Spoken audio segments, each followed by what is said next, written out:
बिस्मिल्लाहिर्रहमानिर्रहीम। अस्सलाम वालेकुम ख़वातीन हज़रात, मैं हूँ आपका जुनैद सलीम और आप देख रहे हैं इंसाफ डिजिटल। नाज़रीन, आज हम बात करेंगे कि ईरान के कतर पर हमले के बाद क्या दुनिया एक तीसरी आलमी जंग की तरफ जा रही है या नहीं।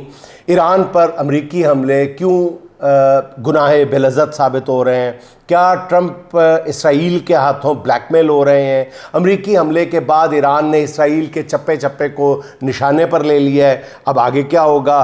ट्रंप को नोबल इनाम देने की तजवीज़ किस तरह हमारे हुक्मरानों के गले पड़ गई। अब इससे जान छुड़ाने के लिए ऊँचे हथकंडे और हरबे इस्तेमाल किए जा रहे हैं। मरियम नवाज़ ने अपनी कारकर्दगी में किस तरह अपने वालिद और चचा को भी मात दे दी है। टिकटॉकर्स गैंग ने एक साल में क्या कर दिया है, इस पर भी बात होगी। बिलावल भुट्टो तवक्को के ऐन मुताबिक वफाकी हुकूमत को रेस्क्यू करने पहुंच गए हैं। इमरान खान की दरख्वास्त ज़मानत का फ़ैसला आज क्यों नहीं सुनाया जा सका। लेकिन नाज़रीन, ऑब्वियसली आज की सबसे बड़ी और धमाका खेज़ खबर कि बिल आखिर ईरान ने अपनी धमकियों पर अमल दरामद कर दिया और कतर में अमरीकी अड्डे पर मिज़ाइलों का हमला नहीं बम्बार्डमेंट कर दी है और 10 मिज़ाइल दागे गए हैं। और अभी तक की इत्तलात के मुताबिक कम से कम 3 से 5 मिज़ाइल ऐसे हैं जिन्होंने ठीक निशाने को हिट किया है,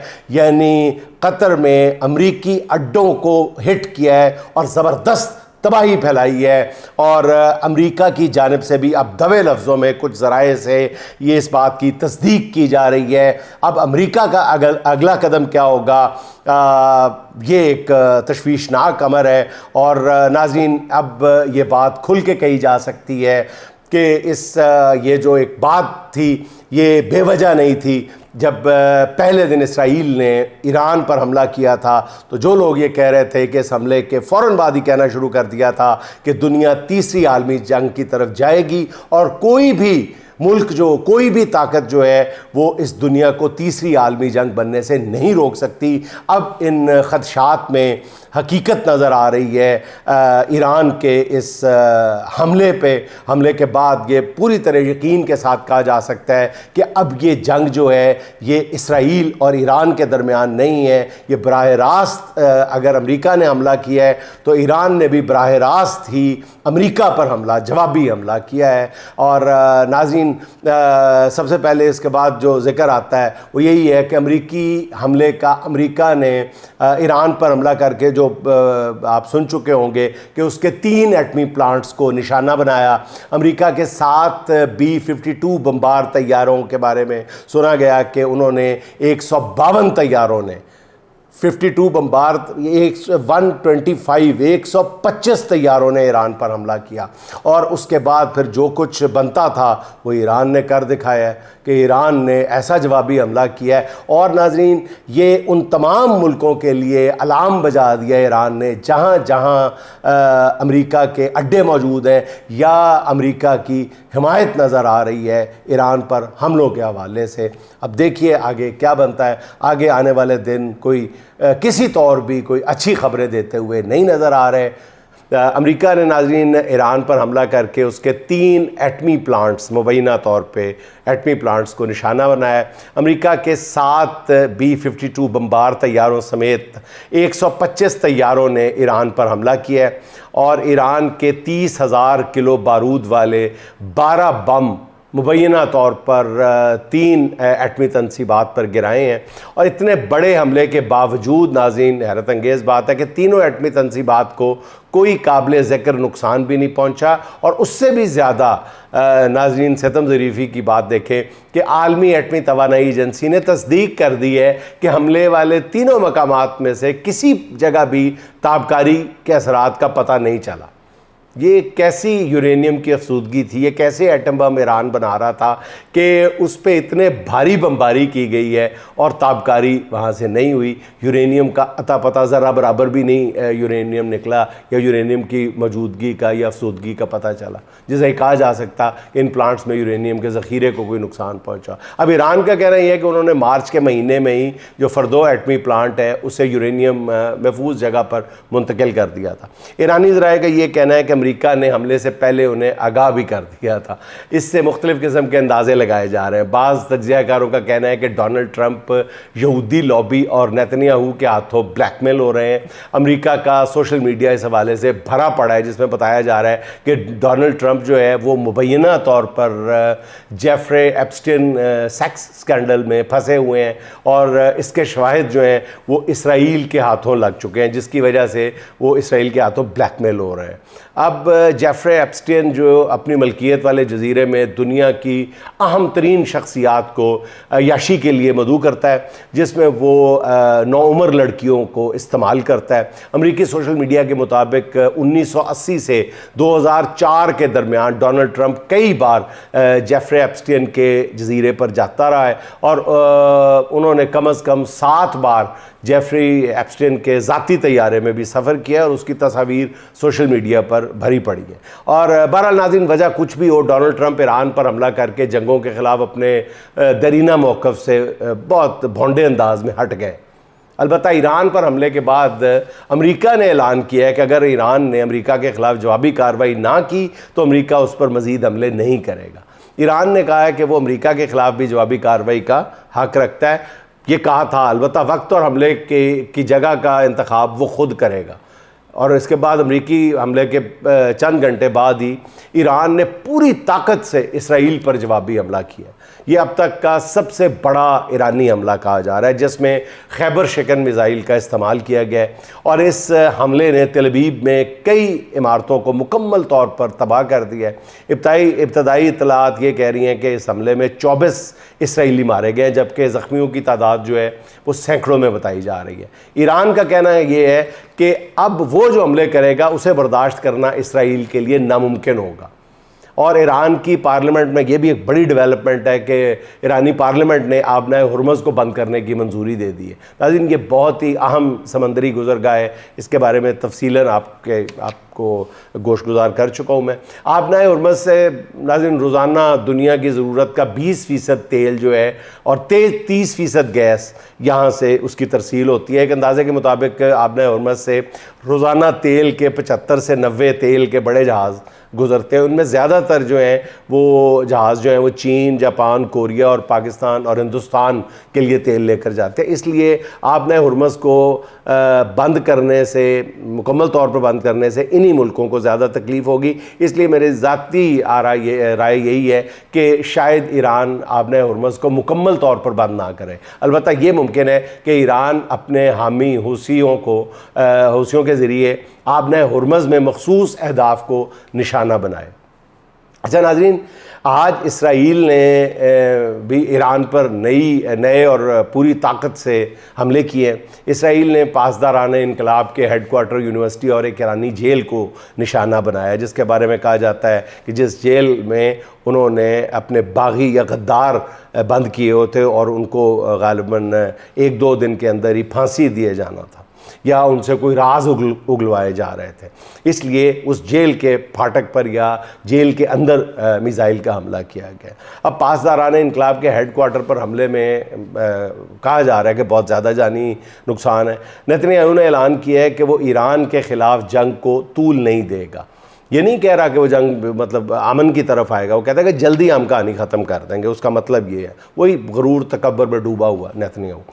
और इसराइल का ख्याल ये है कि ईरान को फ़ौजी और इंतज़ामी तौर पे बहुत जल्द मफलूज करके वहाँ रजीम चेंज ऑपरेशन शुरू कर दिया जाएगा और अपनी कठपुतलियों को लाकर यहाँ बिठा दिया जाएगा। नाज़रीन, चंद रोज़ पहले तक शायद ये बात जब ये कही जाती थी तो इंसान फौरी तौर पर यकीन कर लेता था कि हाँ शायद ये दोनों मुल्क मिल के इसराइल और अमेरिका ये कर गुजरेंगे। लेकिन नाज़रीन, जो वक्त गुजरता जा रहा है, जैसे जैसे ईरान रिएक्ट कर रहा है, ये फ़िलहाल इतना आसान नहीं लगता, क्योंकि इसराइली हमले के जवाब में ईरान ने भी इसराइल पर अब तक का सबसे बड़ा हमला किया है। ईरान 40 मिनट तक इसराइली शहरों पर मिसाइल बरसाता रहा है और हैरानकुन तौर पर इसराइली दिफाई निज़ाम उनमें से किसी एक मिसाइल को भी इस दफ़ा रोक नहीं पाया और ये सारे जो मिसाइल हैं ये ठीक निशानों पर लगे हैं। इससे इसराइल में शदीद खौफ व हरास है और जंग के ख़िलाफ़ नफ़रत भी वहाँ पर पाई जाने लगी है।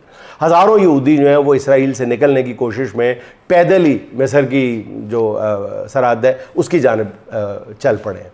अब फ़रार होने वाले इन इसराइलियों की फ़ुटेज जो है वो भी सोशल मीडिया पे वायरल है, और ये फ़ुटेज देख के रही सही जो उनके हिम्मत और हौसले हैं वो भी जवाब देने लगे हैं। नाज़रीन, अभी नोबेल प्राइज़ के लिए डोनाल्ड ट्रंप की नामजदगी के फ़ज़ाइल हमारे यहाँ लोग गिनवाना शुरू ही हुए थे कि अमेरिका ने ईरान पर हमला करके हमारे ज़बरदस्ती के दानिश्वरों का सारा मज़ा जो है वो किरकिरा करके रख दिया। सहाफ़ती टाउट्स ने भी नोबेल प्राइज़ की नामजदगी के फ़वाइद पर कौम को बहुत कुछ बताना था, उन्होंने तैयारी कर ली थी, बताना शुरू भी कर लिया था, मगर अब उन्हें समझ नहीं आ रही कि वो बैकआउट करें तो कैसे करें, कि मतलब कैसे क्या कहें। जो वो पहले एक दो जुमलों में उसके फ़ज़ाइल बयान कर चुके, अब उससे पीछे कैसे हटें। सरकार दरबार की नौकरी इससे पहले इतनी मुश्किल कभी नहीं थी। नाज़रीन, ट्रंप की नोबेल इनाम के लिए नामज़द जो मौजूदा हाइब्रिड रजीम का वो ब्लंडर है नाज़रीन, कि जो अब कभी भी उनका पीछा नहीं छोड़ेगा, जैसे और बहुत सारे मामलात इस रजीम का पीछा नहीं छोड़ रहे। तो ये जो ट्रंप के लिए नोबेल प्राइज़ की नामजदगी है, ये मेरा ख्याल है कि सबसे बड़ी बला साबित होगा, चूहा साबित होगा जो उनके पीछा करेगा। मुल्क पर मुसल्लत किए गए ये जो फार्म 47 के हुक्मरानों को ग़ुलामी का नाज़रीन ऐसा चस्का लग गया है कि अब वो कौमी वक़ार और इज़्ज़त के बारे में बिल्कुल नहीं सोचते, ना अपनी इज़्ज़त के बारे में सोचते हैं, ना कौम की इज़्ज़त के बारे में सोचते हैं। हर हद से गुजर जाने के लिए तैयार है, किसी की भी खुशामद हो। हैरानकुन बात यह है कि ख़ुद इसराइल ने ट्रंप के लिए नोबेल प्राइज़ का मुतालबा नहीं किया, मगर हमारी सरकार उसे अपने लिए एक अपॉर्चुनिटी करार देकर अब पूरी दुनिया में तमस्खुर का हदफ बनी हुई है। ख़ुद ईरान के सफ़ीर रज़ा अमीरी मुक़द्दम ने न्यूज़ कॉन्फ्रेंस करके हुकूमत पाकिस्तान से सवाल किया है कि ट्रंप जैसे आदमी को नोबेल प्राइज़ दिया जा सकता है, तो फिर फरमाएं कि किसी मुजरिम को सज़ा देनी हो तो फिर कैसे दी जाएगी। अब नोबेल इनाम वाली जो चाल है नाज़रीन, वो बुरी तरह बैकफायर कर गई, जिसके बाद हुकूमत ने तमाम टीवी चैनल्स को हुक्म दिया है कि टीवी के किसी प्रोग्राम में नोबेल इनाम की बात ना की जाए। वो साढ़े को खच बज गई सी, यही कहा जाएगा ना। वो हुक्म बाकायदा हुक्म दिया गया है कि प्रोग्राम रिकॉर्ड किए जाए, अगर प्रोग्राम में शामिल कोई मेहमान नोबेल प्राइज़ का जिक्र करे तो उसे एडिट कर दिया जाए। अब हुकूमत पाकिस्तान ने ऑफिशियली ईरान पर हमले की मजम्मत तो कर दी है, मगर उसे भी अमरीकी वज़ीर ख़ारजा मार्को रूबियो ने मशकूक बना दिया। मार्को रूबियो ने सारी कहानी गोल कर रख दी। वो कहता है कि तमाम ममालिक जो अमरीका की मजम्मत कर रहे हैं वो बंद कमरों में हमसे इत्तफाक करके गए हैं कि आपका अमल दुरुस्त है, सवाए ईरान के किसी मुल्क को हमारे हमलों पर एतराज़ नहीं है। बड़ी अजीबोगरीब बात कही है। इसमें सारे मुल्क, मतलब इसमें बड़े बड़े इस्लामी मुल्क भी नहीं, गैर इस्लामी मुल्क भी शामिल हैं, अगर मार्को रूबियो के बयान को दुरुस्त तस्लीम किया जाए। ऐसा सिर्फ वो अपने अवामी ताल्लुकात के लिए कर रहे हैं। मतलब पाकिस्तान के हुक्मरानों के बारे में ये बात तो पहले भी साबित हो चुकी है। नाज़रीन, आपको बल्कि याद होगा कि विकीलीक्स याद है आपको, उसके ज़रिए पता चला था कि पाकिस्तान के वज़ीर आज़म उस वक्त के यूसुफ रज़ा गिलानी साहब ने अमेरिका से कहा है कि आप पाकिस्तान में खुल के ड्रोन हमले जारी रखें और हम सिर्फ आवाम को धोखा देने के लिए इन हमलों की ज़ुबानी मजम्मत करते रहेंगे।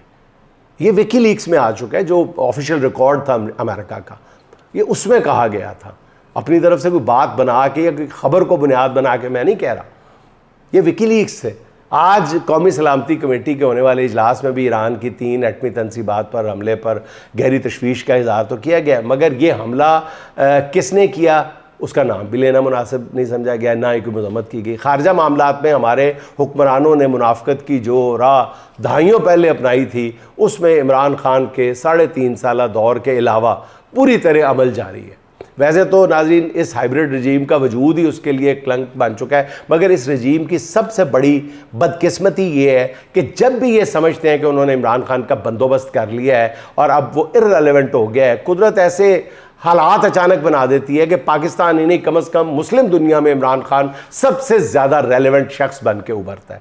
जैसे ही अमेरिका ने ईरान पर हमला किया है, सोशल मीडिया फ़लस्तीनियों के हक़ और इसराइल की मुखालफत में इमरान खान के बयानात वाली वीडियोज़ से भर गया।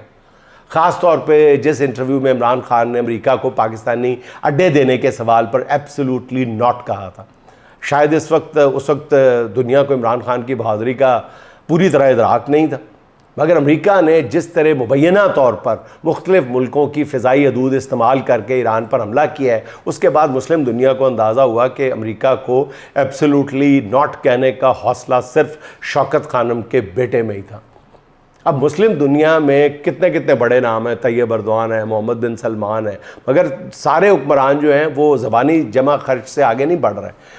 गुज़िश्ता 2 रोज़ के दौरान इमरान खान की एब्सोल्युटली नॉट वाली वीडियो ईरान के सोशल मीडिया में धड़ाधड़ शेयर हो रही है, धड़ाधड़ शेयर हो रही है।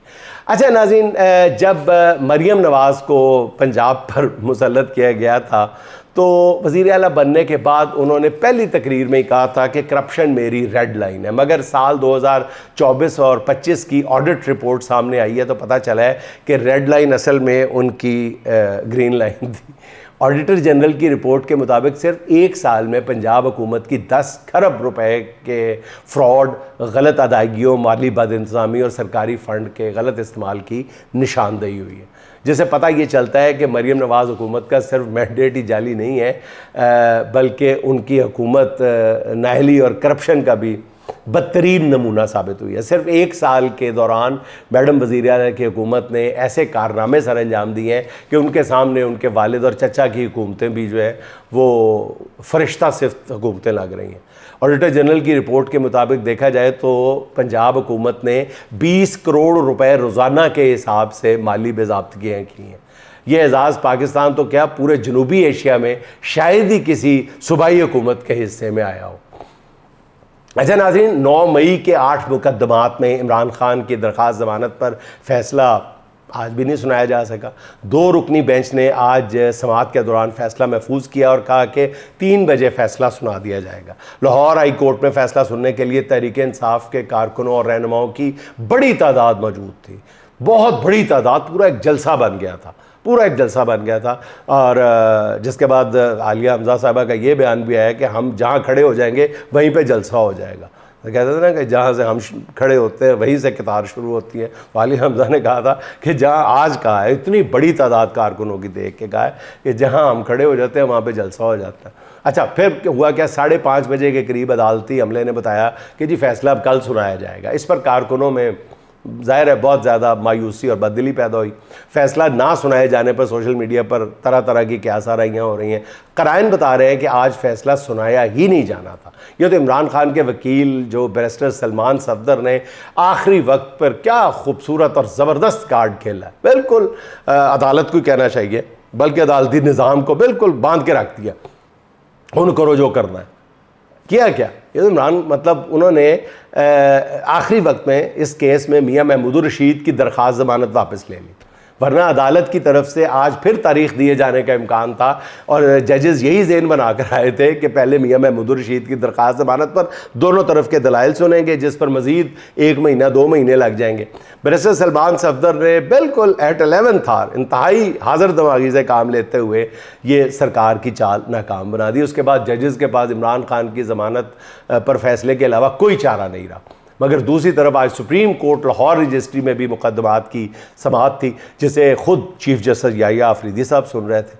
ज़राए का कहना यह है कि शायद उनकी मौजूदगी में जजेस जो है वो इमरान खान के हक़ में फ़ैसला देने से खौफज़दा थे, इसलिए फ़ैसला आज नहीं सुनाया जा सका। बहरहाल जो भी है नाज़रीन, इमरान खान की यह दरख्वास्त 2 साल से अदालत में है। पहले केस नहीं सुना जा रहा था और अब इस पर फ़ैसला नहीं आ रहा। अब इस पर यही दुआ की जा सकती है कि अल्लाह हमारे जजेस को इंसाफ करने की तौफीक अता फरमाए। लेकिन पहले भी कई बार कह चुका हूँ कि पीपल्स पार्टी मुनाफिकत के इंतहाई भद्दे घोड़े पर सवार है। ये पूरी तरह इस निज़ाम का हिस्सा है, चिपकी हुई है इस निज़ाम के साथ, कोई बीच में डिवीज़न भी नहीं है। कुछ दिन पीपल्स पार्टी जो है वो हुकूमत मुखालिफ होने की अदाकारी करती है, और अदाकारी भी तीसरे दर्जे वाली करती है, और फिर फ़ौरन अपने असली एजेंडे पे आती है।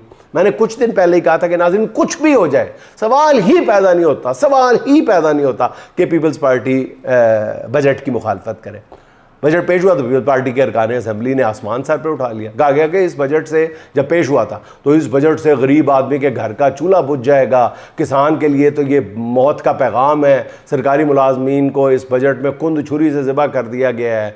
मतलब ऐसी ऐसी बातें की को पीटीआई ने भी नहीं की होंगी। इस जज्बाती गुफ्तगू पीपल्स पार्टी के अरकान कौमी असम्बली और सेनेट में करते रहे कि लगता था कि जब बजट मंजूर होने आएगा तो ये तो छुरे निकाल लेंगे। मगर आज बिलावल भुट्टो साहब ने ऐलान किया कि हुकूमत ने दिन रात एक करके बेहतरीन बजट पेश किया।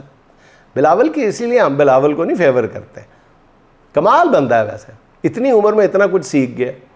इसलिए उनकी जमात में वो कह रहे हैं कि जी हमारी जमात जो है वो पूरी तरह से बजट को सपोर्ट करेगी।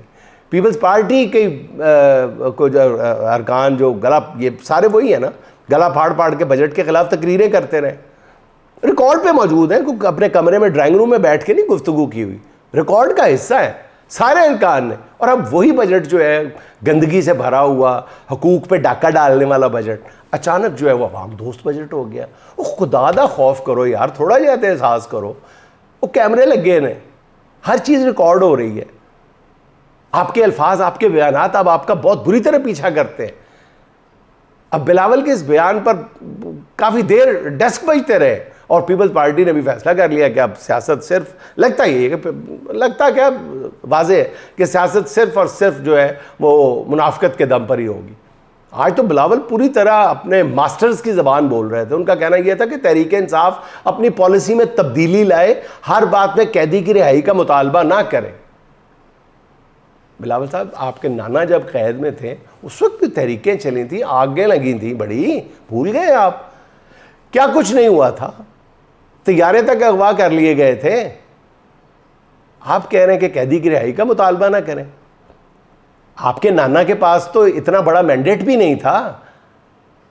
और उस जो इस वक्त 80-85 बल्कि 90% लोगों के दिलों की तर्जुमानी कर रहा है, उसके बारे में आप ये कह रहे हैं कि उसकी रिहाई का मुतालबा ना किया जाए।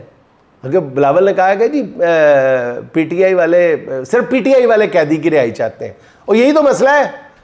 और पीटीआई वाले ही 80-90% हो चुके हुए हैं भैया, बाकी सब तो यही चाहते हैं कि कैदी जहां है वहीं उसे रखा जाए। जो बाकी 5-7% है ना मिला के, वो तो चाहते हैं कि कैदी सारी जिंदगी यहीं रहे। ऐसी बात करते हुए बिलावल साहब अपनी माँ की जद्दोजहद रसीरी के चले कुछ ख्याल कर लेते, चले नाना का भी ख्याल कर लेते, मगर ताकत के नशे ने आपको मस्ती नहीं बदमस्त कर दिया। हैरत की बात है। वैसे नाज़रीन, आखिर में नईम ज़रार साहब के दो अशार सुन लें। मैदान में फिर बरसरे पैकार खड़ा है, मैदान में फिर बरसरे पैकार खड़ा है, तन्हा है मगर जुल्म को इनकार खड़ा है। चुप साध के बैठे हैं मेरे अहद के कूफी, चुप साध के बैठे हैं मेरे अहद के कूफी, जो शख्स हुसैनी है वो तैयार खड़ा है। जीते नहीं तुम सहन की दीवार गिराकर, जीते नहीं तुम सहन की दीवार गिराकर, देखो कि अभी साहिबे दीवार खड़ा है, देखो कि अभी साहिबे दीवार खड़ा है। नाज़रीन, खुश रहें, खुश रखें। आपसे मुलाकात होगी इंशाअल्लाह अगले व्लॉग में। अल्लाह हाफ़िज़।